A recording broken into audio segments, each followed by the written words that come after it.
Whoa. Cool. Okay, let's see what this is all about.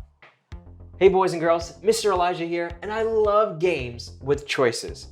I get really cool stuff from making good choices and learn from all the bad choices. Like when I was 7, and I tried to jump to the 3rd monkey bar without asking somebody to watch me.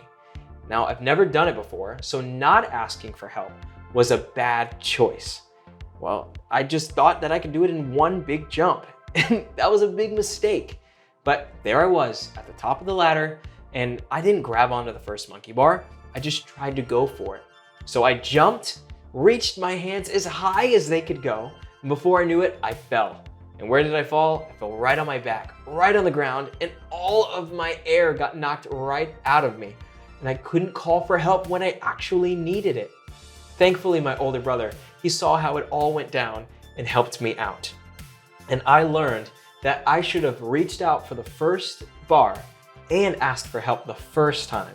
And every good choice would have followed from there. And there's actually a character in the Bible, and actually I think he's in this game too, that learned that he can hold on to God and make the good choice first to follow through. But he had to learn it along the way. He made a few bad choices and that leveled him down, and a few good choices and that leveled him up. So let's choose Jacob and let's start. Jacob was the son of Isaac. Isaac was a rich man who was the son of Abraham, who had a blessing from God to lead his people and to create a nation for him.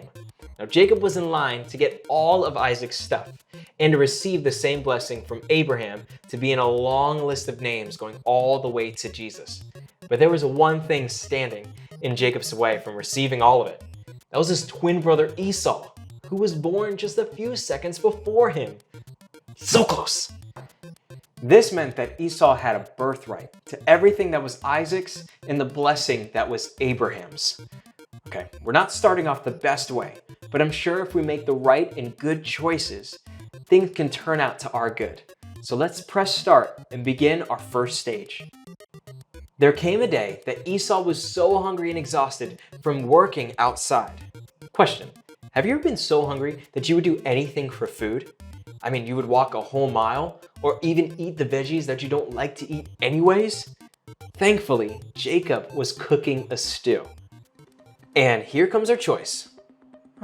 Give the stew for free or get something from Esau? Well, that birthright sounds pretty sweet. Why not get something out of it? Let's choose that. Wait, Jacob got the birthright. Doesn't that mean that he leveled up? Oh, he forced and tricked Esau out of his birthright, and because of his sneakiness, that means that he leveled down. Ugh. Okay, we can't let a bad choice like this keep us down. We can learn from this. Let's jump into the next stage. Jacob and Esau's dad, Isaac, was very old and blind, and he was getting ready to die. So he calls Esau to him. Esau, even though he gave away his birthright, still had the blessing that Abraham and Isaac had. So Isaac asked him to make his favorite food so they can have one last meal before he dies. So let's check out our choices. Be happy with the birthright or take Esau's place and steal the blessing too. I am not falling for that again. I'm gonna pick, Ooh. No, I didn't mean to, you saw that, right? Man, let's just see what happens. Okay, so Jacob really goes through with it. He pretends to be Esau and takes his blessing. I can't believe it. That's two bad choices. How are we gonna get out of this? Oh no. Great, a boss fight. In Genesis 32, God told Jacob to go back to his hometown to reunite with his brother. And you may think that the boss is Esau, but it was actually an angel of the Lord. And this guy was tough. He kept wrestling Jacob, but Jacob would not let go. Even when the angel touched Jacob's side and dislocated his hip, Jacob wouldn't let go until he received a blessing. Eventually, the sun was getting ready to shine, and the angel called a timeout. because the sun was coming up. But here comes our final choices. Let go or hang on. This choice could mean winning or losing. What should I do, boys and girls? I'm hanging on. As the story continues in Genesis, Jacob would not let go, and the angel was starting to take notice. So the angel asked Jacob, "Who are you?" And when Jacob replied with his name, the angel said, "No more. You are now called Israel, which means Prince of God." I think that means what I think it means. Yes! Finally, we leveled up. Even after all these bad choices, we made a good one and leveled all the way up, changing our name. Let's see what it took to get here. First, Jacob tricked his brother Esau and took away his birthright. And then he tricked his father and took Esau's blessing.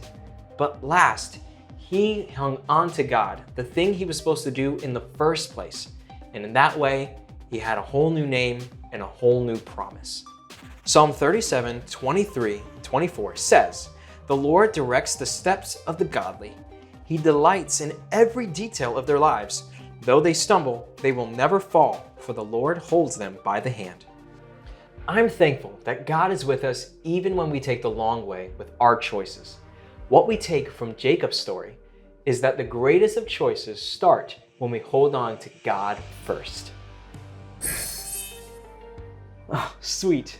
New world. Let's go. Uh-oh. I've been here too long. I gotta get going. I'll see you guys next time.